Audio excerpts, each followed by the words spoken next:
قررت أواجه كل حاجة. قعدت في الأوضة والساعة قربت تبقى 3:13.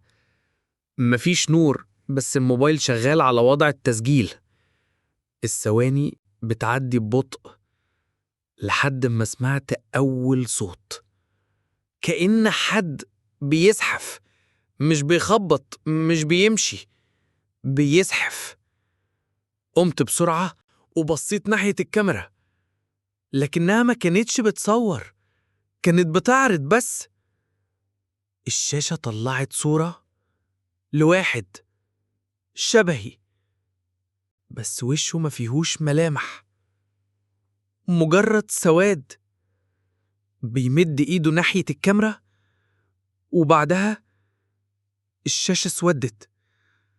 وفي اللحظة دي سمعت صوت من ورايا بيهمس: استناني. بس لما لفيت مفيش حد، بس الكاميرا رجعت تشتغل وظهرت صورتي نايم. يعني أنا ولا حد تاني. دلوقتي بقيت عايش بس علشان أعرف إيه اللي بيحصل، ولو اختفيت ابقوا بصوا في الكاميرا، ممكن تلاقوا حد بيصوركوا وانتوا نايمين.